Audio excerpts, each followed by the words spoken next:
Escuchaba que el siervo decía que se mantienen por fe, ¿verdad? Me alegro, siervo. Y exactamente hace como 3 días hice una transmisión donde yo decía estas palabras: que todavía hay un rebaño de hombres y mujeres que nos hemos mantenido, hermano, y que estamos haciendo las cosas por amor y por gratitud a Dios. Son 2 cosas, y se las explico porque el domingo voy a tocar ese tema donde yo congrego, el tema de la avaricia, que es el amor hacia el dinero. Son 2 puntos importantes que a mí me está costando, iglesia amada. Primer punto importante que a mí me cuesta es, por ejemplo, la bienvenida que el pastor me dio. Hermanos, créanme que el orgullo está a la puerta de cada uno de nosotros, ¿cierto o no cierto? Y si hay algo que de nosotros debemos de guardarnos es del orgullo. Porque cuando el orgullo se manifiesta en una persona, 16:18 de Proverbio dice que nadie fracasa si que antes el orgullo se manifiesta en esta persona. Y a veces me da pena cuando me presentan. ¿Por qué? Porque siento que el orgullo quiere entrar. Por eso yo no me presento en las congregaciones, porque al final no me llaman a presentarme, me llaman a que presentemos a Cristo Jesús. ¿Cierto o no cierto, iglesia? Lo más importante es presentar a Cristo. Y a veces no quisiera hasta ponerme estas cositas como tacuches y la cuestión, pero si me lo pongo por el frío, hermanos. No porque sienta orgullo, o la cuestión es por el frío, hermanos. Hoy quiero compartir este mensaje y quiero que usted me haga un gran favor. Voy a tratar la manera de ser directo, conciso y concreto. Y vamos a aplicar lo que Pablo dijo en la congregación: prefiero hablar 5 palabras con el entendimiento que 10,000 que la gente no entienda. O sea, vamos a aplicar, es mejor unos 25, 30 minutos de mensaje bien hecho, a que les predique 2 horas y usted se duerme en su silla. Al final he entendido que el sabio con pocas palabras se entiende, hermano. El necio, dice Salomón, aunque se le maje con mortero en un pisón, el necio nunca dejará su necedad. Hágame un gran favor, toque al que está a su lado.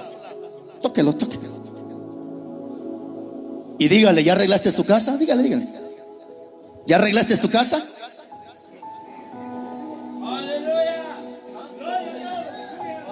¿Ya arreglaste tu casa?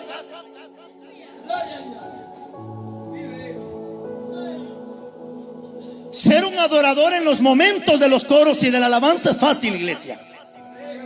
Porque en los coros, en las alabanzas, cualquiera brinca, salta y hasta cualquier locura hace. El problema es cuando viene la palabra de Dios. Y ojalá en medio de esta congregación no vaya a haber un cochino de aquellos que dicen: hermano, ¿y usted por qué juzga? Si la Biblia dice que no hay que juzgar. Cállese la boca, hijo de Satanás, y escuche palabra. Porque ese versículo de no juzguéis es el que ha tomado este montón de marranos para que usted no le señale el pecado. Pastor, ¿y dónde dice que son marranos? Segunda de Pedro 2:20 dice que son marranos que no abandonan el pecado y que se revuelcan en el lodo como el mismo marrano. Ahí empieza el problema. Quiero compartirles este mensaje y le hemos titulado Arreglando nuestra casa. ¿Cómo le dije? No la casa de tu vecino, la tuya. La tuya.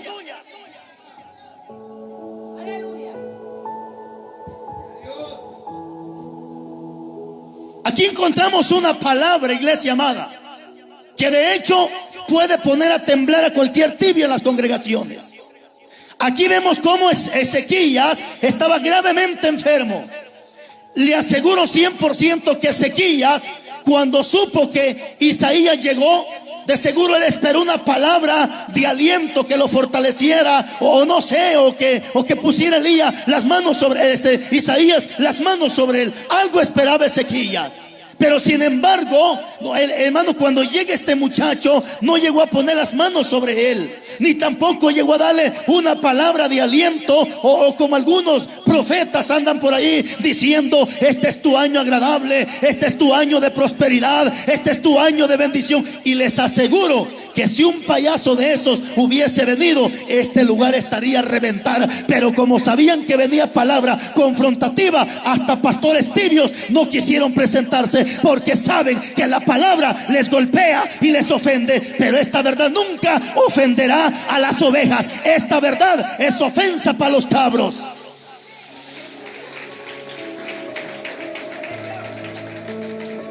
Ezequías necesitaba una palabra, pero sin embargo no fue eso. Llega, oiga, este muchacho y le dice: así dice Jehová, arregla tu casa. Hermanos, este tema es demasiado profundo, hermanos. Déjeme que vaya directo con esto. ¿Cuál es el problema que tenemos en el año 2024? ¿Cuál es el problema que tenemos? Tenemos un montón, hermanos, me voy a echar en cuenta. ¿Sabe por qué? Dios bendiga a mi hermana Lisbeth. Ella, gracias a Dios, conoce a mi esposa, conoce a mis hijos. Ya tengo muchachos grandes, sabe dónde pastorea, conoce la casa donde Dios me tiene viviendo, conoce la congregación. Ahora, siempre me gusta señalar a los evangelistas, directores de alabanza, ministros de alabanza, pero mi problema no es con ellos, hermano. Mi problema no es con el pastor, mi problema no es con las mujeres, mi problema no es con los curas, mi problema es con el pecado que el diablo ha metido con toda esta gente. Así que si por ahí usted se siente ofendido, mi problema no es con usted, porque la Biblia dice que no tenemos lucha contra sangre ni carne, sino con el diablo y los demonios. Que el Señor lo reprende, iglesia amada. Pero ¿cuál es el problema que tenemos en este año 2024? Pastores, evangelistas, ministros que andan arreglando casas ajenas cuando sus propias casas están patas arriba.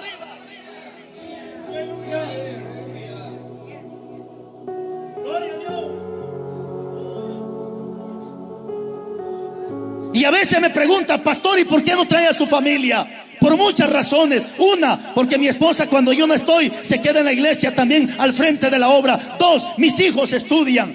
Tres, mis hijos tienen compromiso en la iglesia. Quisiera a veces todo el tiempo andarlos conmigo, pero ellos también están trabajando en la obra de Dios. Pero Dios bendiga a las personas que han llegado a visitarme al hogar donde Dios me tiene. Y qué bueno, porque a veces hay personas que nos visitan sin avisarnos, nos agarran de repente. Y eso es bueno, que tú visites a una persona sin avisarle. ¿Sabe por qué? Porque si tú le avisas, es capaz que la vieja cochina se quite el pantalón y se pone la falda, porque sabe que tú la vas a visitar. Pero es bueno que tú visites a la gente así de repente, para que sepas quién realmente es esa persona. Porque la iglesia, el ministro está entacuchado, encorbatado, vaya a verlo en su casa, enchorado y todavía con la gran panzota pelada y peluda. ¿Por qué? Porque en la iglesia son una cosa y en la calle son otra cosa. Arregla tu casa. No quieras venir a hacer luz en la iglesia y en tu casa eres tiniebla. No, luz en la casa y luz en la iglesia.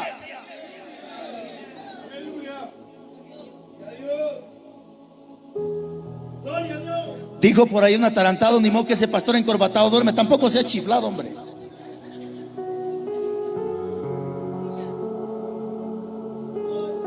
Arregla tu casa.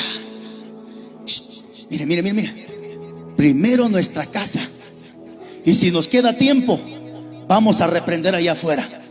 Pero yo creo que tan ocupados vamos a estar corrigiendo nuestra casa que no nos va a quedar tiempo de ir a corregir casas ajenas. ¿Cuál es el problema que tenemos hoy en día, hermano? Tenemos un montón de gente que anda tratando la manera de querer corregir a la esposa del vecino cuando su esposa está patas arriba. Hombres que andan queriendo corregir a los hijos del vecino cuando sus hijos están más perdidos que cualquier impío. Iglesia, las cosas no son así. Dios te está diciendo: arregla tu casa.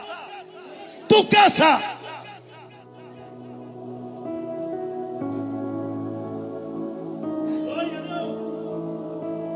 Hello. Arregla tu casa. Es que ¿cuál es el problema, hermanos? ¿Cuál es el problema? El problema es que muchas veces se nos da el tiempo, hermano, queriendo corregir a la familia. Pero la pregunta es: ¿cómo están nuestros hijos? ¿Cómo está nuestra familia en la casa? Hermano, cuando te hablo de tu familia, te estoy hablando de los que viven bajo tu techo. Si tu papá, tu mamá vive bajo tu techo, pues ahí tiene. ¿Sabe por qué papá y mamá casi no me visitan? Porque sabe que los que me visitan en mi humilde hogar tienen que ser personas que entren de acuerdo al corazón de Dios. Siempre platico con mis hijos y les digo: mijos, aunque son hombres grandes, aunque son muchachas grandes, pero ellos saben que mientras viven bajo mi techo, ahí no mandan los hijos. En la casa manda papá y mamá. Y si le gusta el hijo, que viva bajo techo. Y si no le gusta, pues como el hijo pródigo, que vaya y busque allá afuera.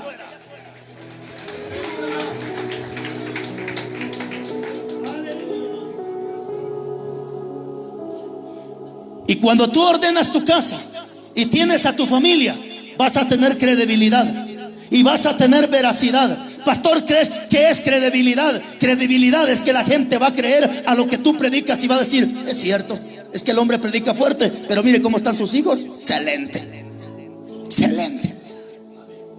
Veracidad es verdad. ¿Cuál es el problema que tenemos hoy en día? Montón de siervos hablando verdad, verdad que ellos mismos no viven. Hermano predicador, a Dios no le impacta que tú prediques verdad. A Dios lo que le impacta es que la verdad que sale de nuestra boca, nosotros seamos hacedores de esa verdad. ¿De qué te sirve que estés hablando verdad si tú no vives la verdad?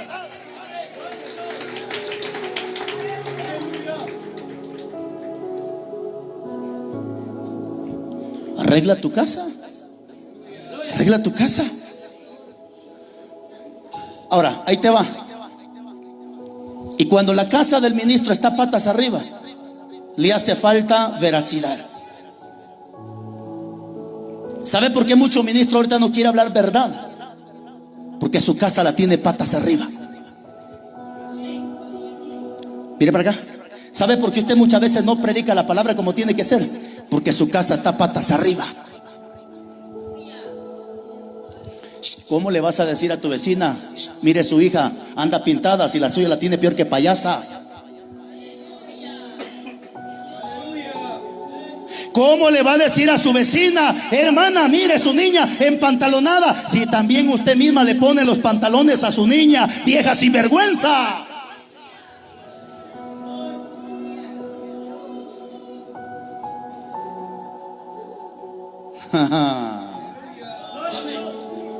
Ahora entiende por qué no vinieron muchos tibios.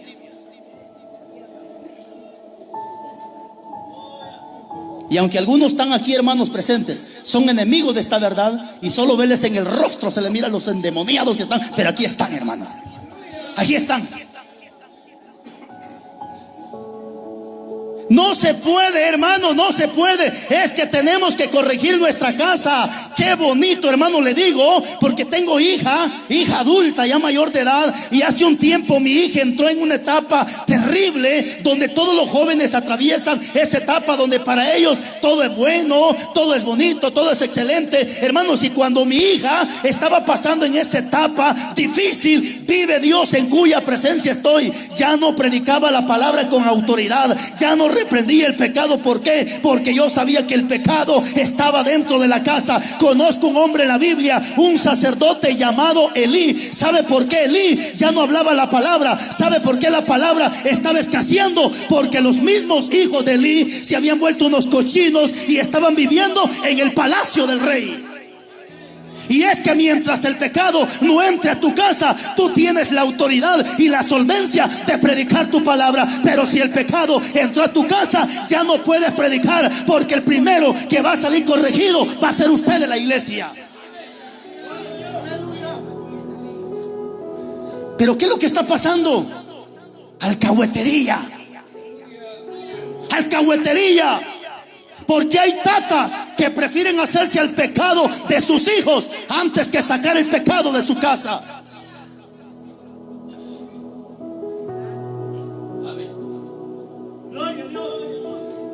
Y todavía dicen, pero mire, el hijo pródigo lo recibió el papá. Sí, pero no seas sinvergüenza en tomar textos de la Biblia que le convienen, hombre. Es cierto, el hijo pródigo regresó, sí regresó, pero le voy a hacer una pregunta: ¿dónde se perdió el hijo pródigo? ¿Adentro de la casa o afuera? ¿Dónde están perdidos tus hijos? ¿Adentro o afuera?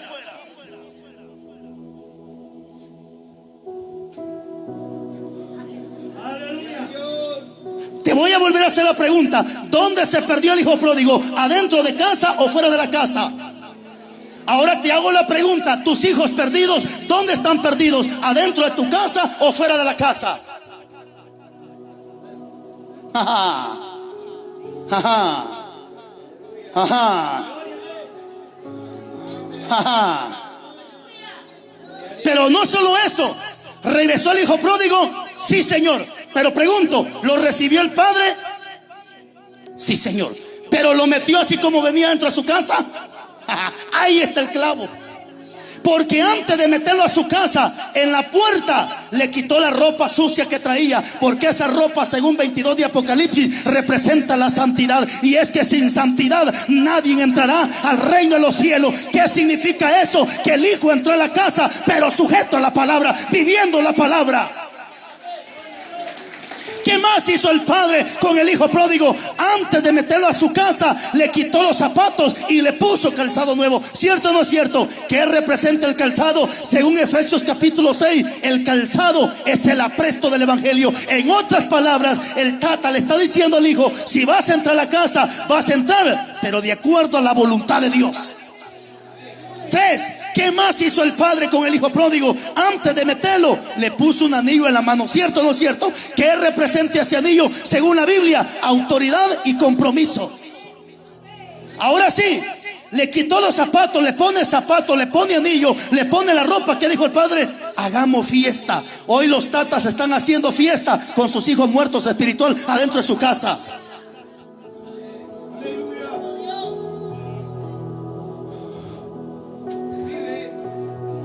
¿Cómo le vas a decir a tu hermano que corrija su casa si la tuya está peor? Se va a cumplir lo que dijo Cristo en el capítulo 7, versículo 5. Hipócrita, saca primero la viga de tu ojo para que puedas ver la paja del ojo de tu hermano.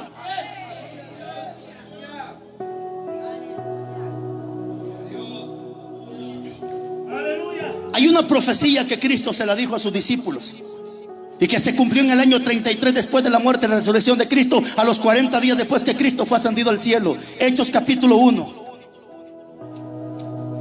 Hechos capítulo 1, versículo 8.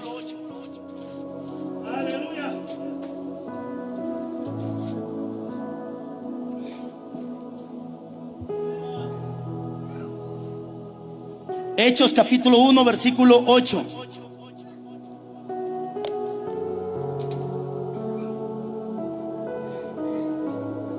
¿Lo tiene? Hechos capítulo 1, versículo 8. Dice su Biblia: pero recibiréis poder. ¿Cuándo? Cuando haya venido sobre vosotros el Espíritu Santo.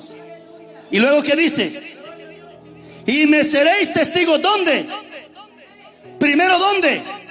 Jerusalén, después en Judea, después Samaria, después hasta lo último de la tierra.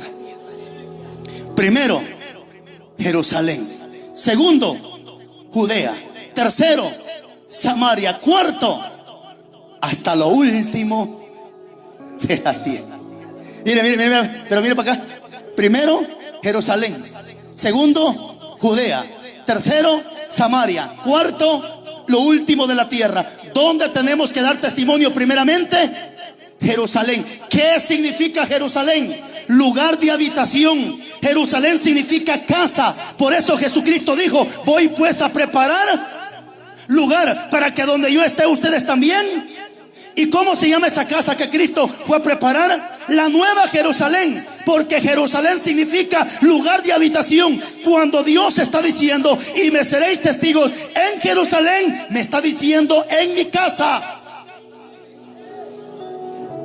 Jerusalén, Judea, Samaria y hasta lo último de la tierra. Pero aquí está el problema: que la gente quiere ser testigo, quiere dar testimonio hasta lo último de la tierra, aunque en su casa esté patas arriba. Primero es Jerusalén. No es lo último de la tierra. Primero Jerusalén. ¿Qué significa Jerusalén? Casa. ¿Qué significa Judea? Judea es el pueblo judío. ¿Y quién es el pueblo judío de manera espiritual ahora en tiempo? La iglesia. O sea, testimonio primero en la casa, segundo en la iglesia. Samaria, los amigos. Lo último de la tierra, otro país. No puedo yo ir a otro país a dar testimonio que Dios cambia cuando mi casa está patas arriba. No puedo ir yo con el vecino a decirle que Dios transforma cuando mis hijos son los marihuanos de la colonia. No se puede. Está bien si tu hijo es un marihuano, tu hija es una prostituta, pero por lo menos vive fuera de tu casa y no estás contemplando el pecado adentro de tu casa.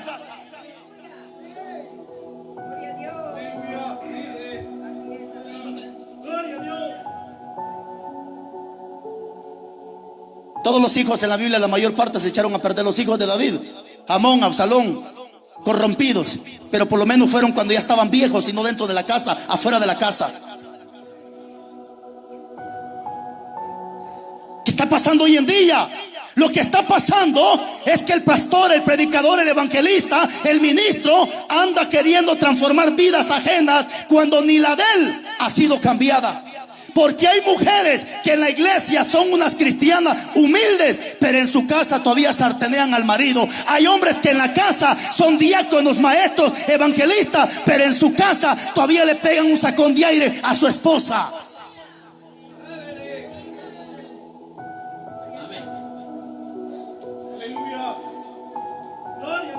No, por eso Dios le dijo a Ezequías: arregla tu casa, arregla tu casa.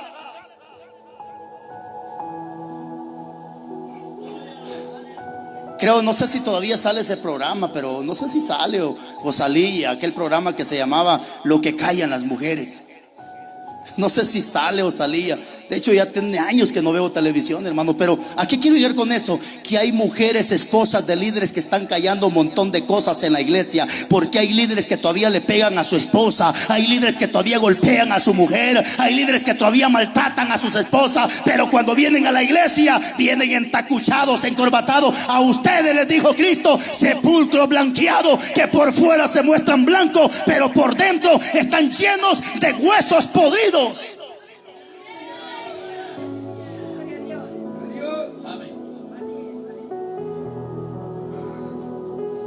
Ya me imagino después de este mensaje, montón de endemoniados va de comentar en el teléfono: ¿por qué no me lo dicen en mi cara? Así como yo le estoy diciendo sus verdades en su cara, dígamelo usted en mi cara.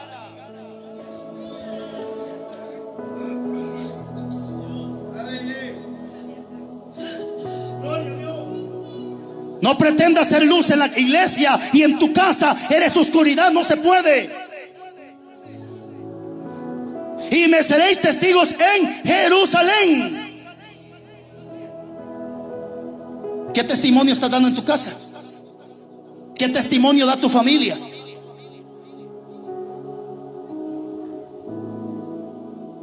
Todos se quedan a la expectativa, sí.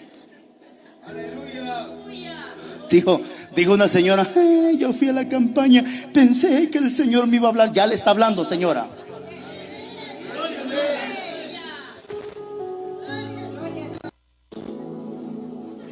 Arregla tu casa. Es que no se puede, iglesia amada. Tenemos que ser testigos en nuestra casa. Que nuestros hijos, nuestra familia dé testimonio que Dios cambia.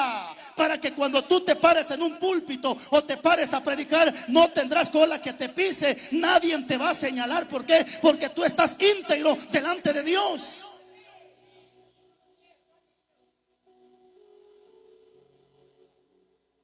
Señora, primero su casa.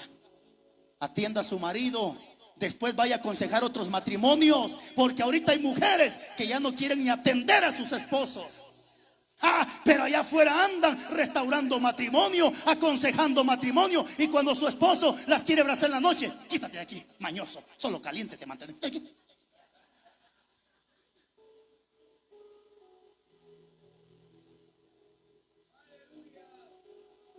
Mujeres que ya no atienden a sus maridos. Por eso dice Pablo en la primera carta de Corintios, capítulo 7, versículo 4, que el hombre no tiene potestad sobre su propio cuerpo, sino que para eso se le dio a la esposa, para que atienda al esposo.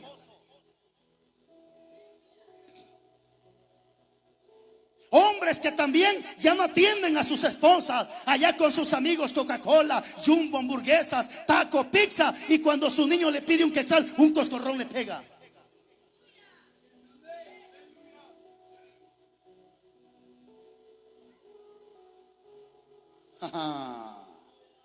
No, mijo, primero la casa. Primero la casa.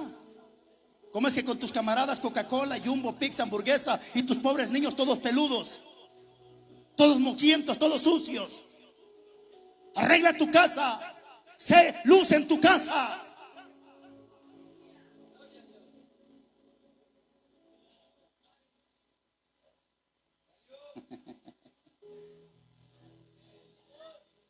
No, no se puede, hermano. Para que tú señales un pecado, tienes que pararte en el espejo, que ese pecado no esté dentro de ti. Porque si no se va a cumplir lo que dijo Pablo: tú que predicas, predícate a ti mismo. Tú que enseñas que no hay que hurtar y tú mismo estás hurtando. Tú que dices que no hay que adulterar y tú mismo estás adulterando. Tú que dices que no hay que hacer cierta cosa y tú mismo lo haces. Yo sé que aquí hay mujeres que necesitan arreglar su casa. Mija, tú que no quieres ese hombre casarse contigo, tú tienes que tomar una buena decisión. Tú tienes que tomar una buena decisión. Arreglas tu casa el día de hoy. O sigues con ese hombre mañoso, sinvergüenza, endemoniado, o le pones un alto a ese hombre y te vas para bautizarse y servirle a Cristo Jesús. Pero tú no puedes estar con ese cochino que no quiere nada con Dios. 2, si el hombre con el que ahorita estás viviendo está casado, mija, ese hombre no te conviene. Ese hombre está casado y la Biblia le llama adulterio. Y aunque tu pastor te asolape el pecado, aunque tu pastor te diga cosas bonitas, Dios dice que los adúlteros no entran al reino de los cielos. Y es que ese es el problema que ahorita tenemos en los altares. Hombres, que la mujer que tienen no es su esposa, se casaron con una y están viviendo con otra y están en los altares.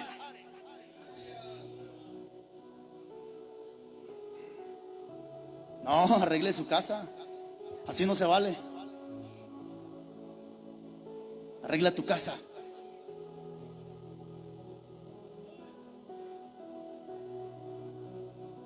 Oh. Le voy a dar una razón y ya voy terminando. ¿Cuál es el problema que nos está pasando a nosotros los pastores? Me incluyo. ¿Cuál es el problema que nos está pasando? Que nos hemos dedicado a cuidar la obra de Dios. Nos hemos dedicado a cuidar la iglesia, pero estamos descuidando a nuestra familia. Predicador, varón, mujer, ¿cuándo fue la última vez que le diste un abrazo a tu hijo, el mayor de edad? ¿Cuándo fue la última vez que le dijiste a tu hijo: ánimo, campeón, vamos, te amo, te quiero mucho? ¿Cuándo? ¿Verdad que te gusta andar abrazando niños que no son tuyos? ¿Por qué no abrazas el tuyo? ¿Te gusta andar abrazando hijos que no son tuyos? ¿Por qué no abrazas a los tuyos? ¿Cuándo fue la última vez que le diste un abrazo a tu hijo? Al mayor, no al chiquitín, porque el chiquitín a cada rato lo abrazas, lo besas y cuánta cosa. Pero ¿y a los grandes? Pero aquí viene a hablar de amor. Ese amor dáselo a tus hijos. Ese amor hace falta en la casa. Ya van menos, amén. No le vayan a echar el clavo al pastor, hermanos. Mejor peleense con Dios, porque Dios fue el que le puso a él en el corazón y a la iglesia que nosotros estuviésemos. Y no se vaya a enojar. Dele gracias a Dios, porque Dios al hijo al que ama lo corrige. Y si hoy llegó corrección a este lugar de Parramo, porque Dios ama a este pueblo.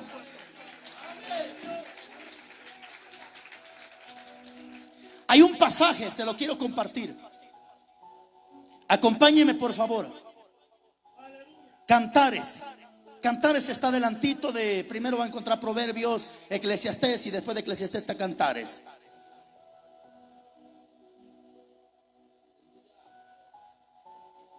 Cantares capítulo 1 versículo 6.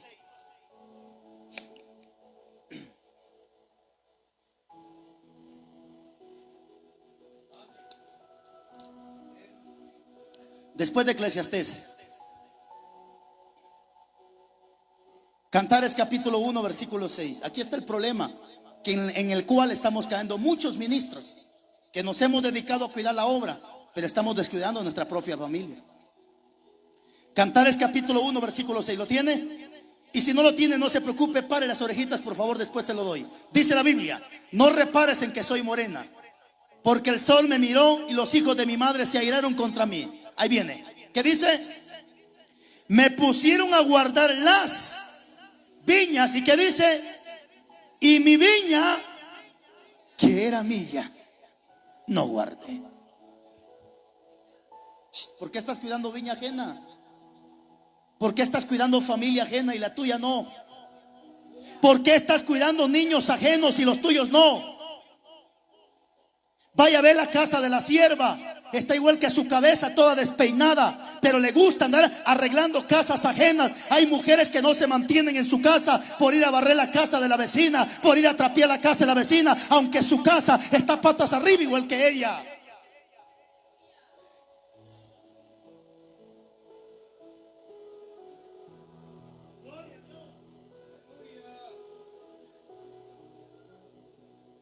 está diciendo Salomón: me pusieron a cuidar las viñas, las de manera general.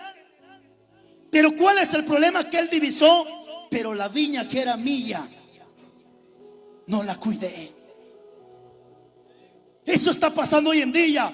Evangelistas que andan predicando allá afuera, dando amor en la calle, cuando ese amor hace falta en la casa.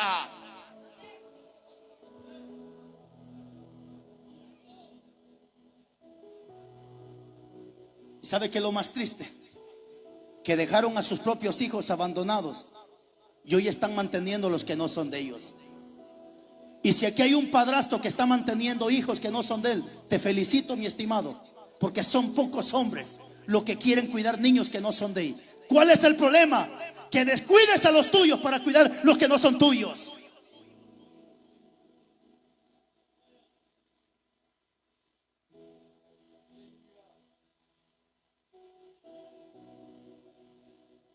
¿Cuál es el problema ahora? Que tenemos gente viendo pecados ajenos, viendo errores ajenos. ¿Por qué no mira los de tu casa? ¿Por qué no mira? ¿Por qué cree que el pastor muchas veces no se atreve a reprender a ese montón de mujeres pintarrajeadas y pelonas y empantalonadas? Porque su esposa está peor. ¿Por qué el predicador no señala ese montón de mujeres sensuales, pintarrajeadas? ¿Por qué? Porque sus hijas están peor.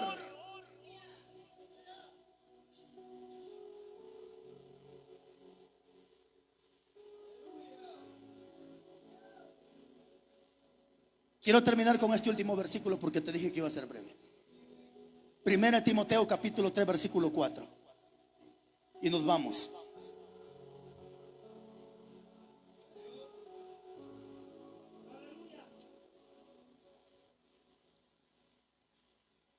Primera carta de Timoteo capítulo 3 versículo 4.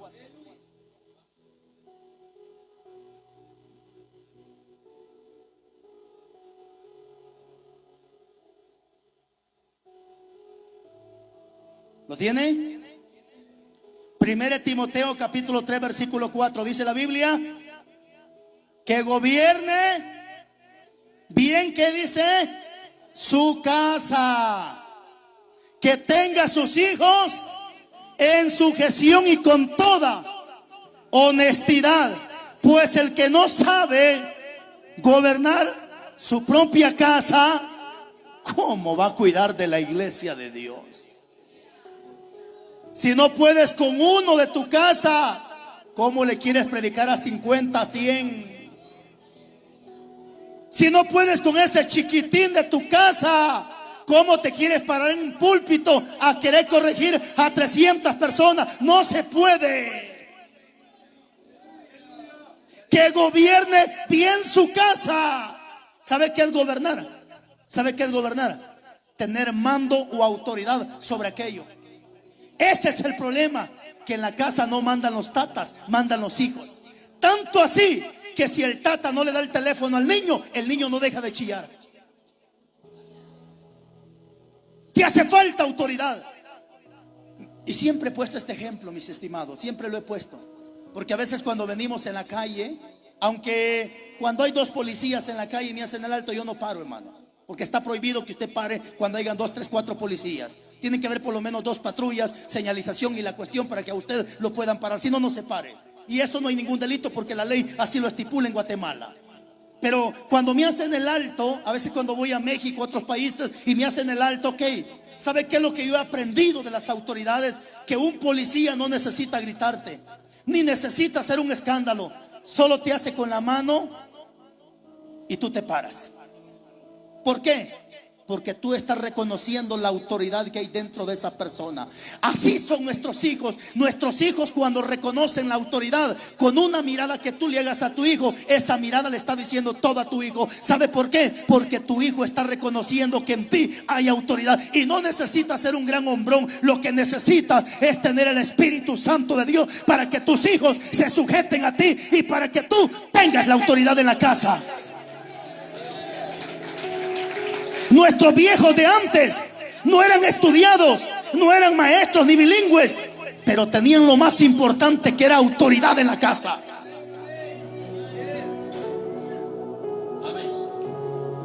Mire cómo hacen berrinche los niños.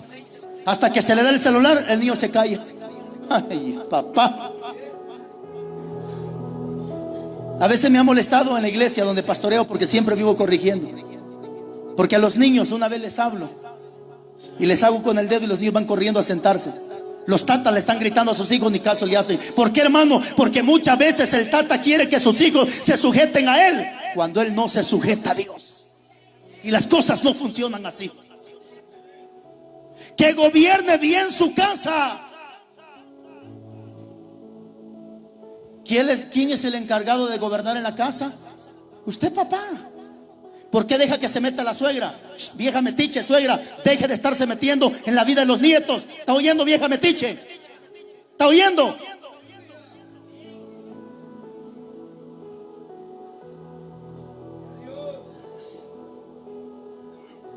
Usted es el encargado de gobernar su casa. Porque a veces dice la señora: es que yo no le compré el pantalón a mi nena, fue la suegra, la abuela. Pues dígale a esa vieja metiche que es usted el que manda en la casa. Mire, ahorita para el 15 de septiembre, allá va a andar el niño del pastor, del evangelista, del maestro, tocando música mundana. ¿Cuál va a ser la excusa de la señora? Es que la abuela se lo compró. Es que el tío. Mire, si usted es de esos hombres que dice: es que el abuelo, a usted sí le cae bien, como decía mi abuelita, viejo calzonudo.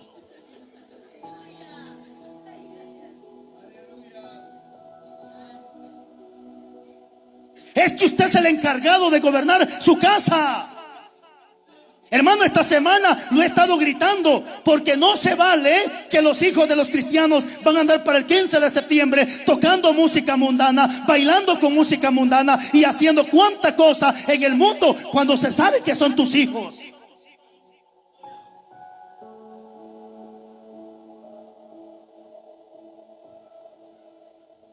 No, no se vale. Primero es tu casa, primero son tus hijos, primero tu familia, y después corrijamos a la gente. Hay padres que cuando le dan queja de sus hijos: oh, desgraciado, ¿cómo se mete conmigo? Mi hijo no se meta, mi hijo aquí. Deje estar defendiendo a su hijo. ¿Sabe qué le he dicho a algunos hermanos en la iglesia donde yo pastoreo? Cuando me den queja de mis hijos, hasta les voy a pagar. ¿Y sabe por qué lo hago? Para que mis hijos tengan miedo y se den cuenta que no solo tienen que cuidarse de mí, sino de un montón de ojos. Pero eso sí, no por andar viendo la gente ajena vas a descuidar a los tuyos.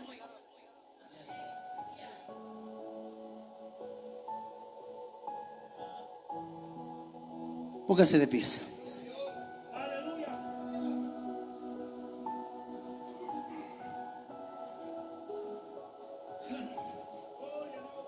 Hace un tiempo atrás habían dos pastores, y eso no es una anécdota, es algo real. Y son mis vecinos, hermanos, son mis vecinos. Y un pastor, estaban platicando los dos pastores, y de repente llega su hijo del pastor, de uno de los pastores, pero andaba medio atarantado con su pantaloncito apretado, que parecía culebra parada con ese pantalón así, todo raro, hermano. Entonces el pastor empieza a decirle: ¿y ese es tu hijo? Y no le dice nada a tu hijo. ¿Qué no vas a corregir a tu hijo? El otro pastor nada más agachó el rostro y no dijo nada. Casualmente se presenta el hijo de este pastor que estaba regañando al otro pastor. Iba peor todavía, hermano, con el gran pelo que le llegaba hasta las nalgas, peludo el ingrato. Y le dice el otro: ¿y ese quién es? Mi hijo. Hipócrita.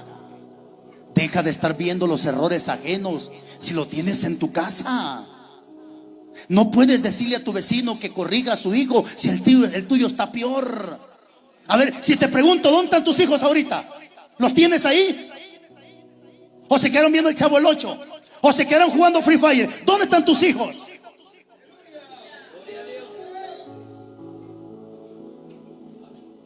Mañana más marihuaneros, más delincuentes, más narcotraficantes. No vayas a culpar a nadie. Fue tu culpa. Fue tu culpa.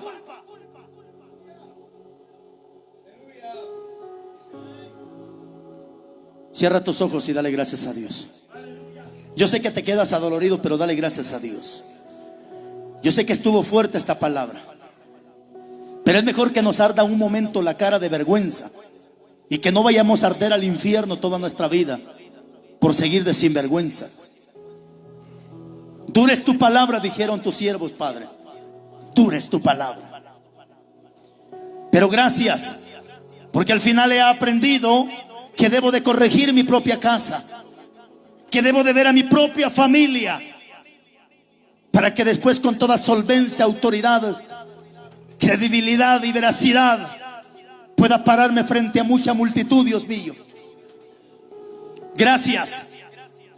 Si alguno de tus hijos, Padre, tiene su familia desordenada, yo te pido que tengas misericordia y que le des la autoridad suficiente para que esos demonios se sujeten que están dentro de sus hijos y que puedan sujetarse a la voz de papá y de mamá. Gracias, Padre. Esta ha sido una de las razones por qué tu verdadera palabra no se quiere predicar. Esta ha sido una de las verdaderas razones por qué la palabra se ha ido terminando en las congregaciones. Porque a mucho hombre le hace falta esa verdad, esa autoridad. Pero hoy nos has confrontado, hoy nos has hecho entender que debemos de gobernar nuestra propia casa, corregir nuestra propia casa, cuidar nuestra propia viña, arreglar nuestra propia casa, para que después podamos corregir pecados ajenos. No podría yo, Dios mío, pararme en este lugar a corregir a los jóvenes cuando los míos estuviesen perdidos. No tendría credibilidad, Dios mío, de corregir a un director de alabanza si yo como director estoy corrompido y negociando con tus alabanzas. No podría corregir a un pastor que se ha dejado vender y que por los diezmos ya no reprende si yo también estoy igual, Dios mío. Pero gracias porque nos has ayudado a mantenernos en la brecha y a ser ejemplo en palabra, en conducta, en amor, en espíritu, fe, pureza. Así dice tu palabra. Bendiga al pastor. 12 años, Dios mío, donde ha reído y ha llorado. 12 años donde se ha mantenido. 12 años donde tus promesas han sido palpables. Bendiga a los pastores, las congregaciones, y vuélvenos con paz y bendición en el nombre de Jesús. Gracias. Amén y amén.